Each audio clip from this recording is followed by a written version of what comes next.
The morning frost on the tent was a reminder that the sharp peaks didn't care for human comfort. Vedran and Astra sat hunched over a topographic map spread across a flat rock, the paper fluttering in the biting dawn breeze. Today's goal was the Silent Corridor, a treacherous stretch of air between two jagged ridgelines where the wind often died without warning. It was a test of glide ratios and nerves, a technical puzzle where one wrong turn meant a long, dangerous hike out of a roadless canyon. To reach the corridor, they had to launch from a sheer drop-off nicknamed the King's Leap. Astra went first, her movements a blur of practiced efficiency. She checked her carabiners, felt the tension in the wires, and waited for the exact moment the cycle peaked. With a primal shout, she ran toward the precipice and vanished. Vedran watched her wings snap into the air, a tiny sliver of color against the overwhelming gray of the limestone walls. When Vedran stepped into the void, the cold hit him like a physical blow. The air in the silent corridor was eerily still, lacking the boisterous thermals of the lower slopes. Here the challenge was conservation. Every movement on the control bar had to be surgical. To bank too hard was to bleed precious altitude. To fly too flat was to risk stalling. Vedran felt the glider become an extension of his own skeleton, his fingers sensing the minute vibrations of the airflow over the leading edge. Suddenly, the variometer on Vedran's wrist let out a low, mournful groan.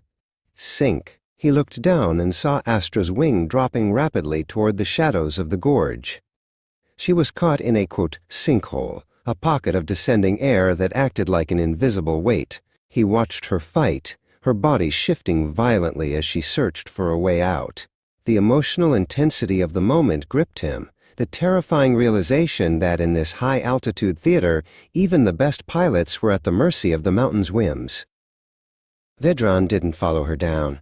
Instead, he scanned the rock face for a cloud street, a line of small, wispy vapors that indicated rising air. He spotted a shimmer near a sun-drenched buttress and banked toward it, his heart hammering against his ribs.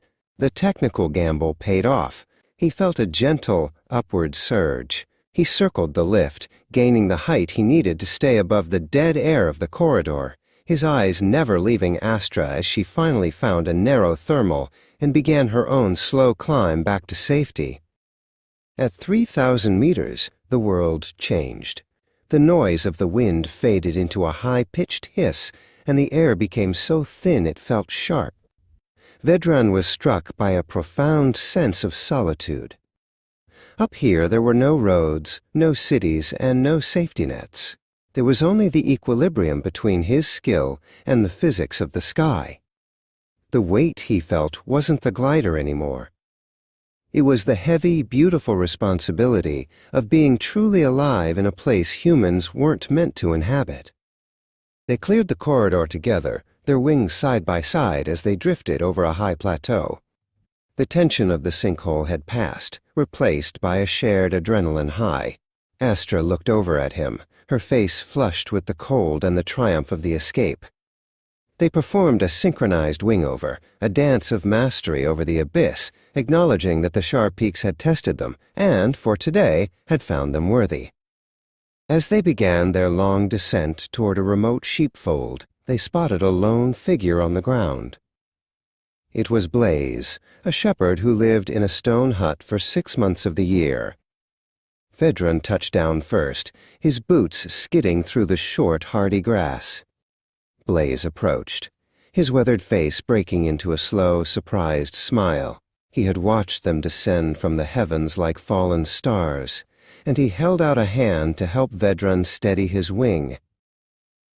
Astra landed a moment later, her laughter echoing off the stone walls of the hut. Blaze led them inside, where a small fire of dried juniper branches crackled.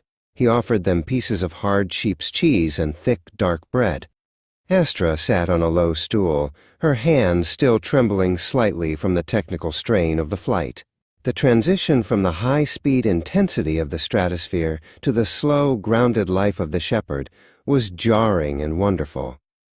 As the stars began to pierce the darkening violet of the sky, Vedran and Astra stood outside the hut, looking back at the jagged silhouette of the silent corridor.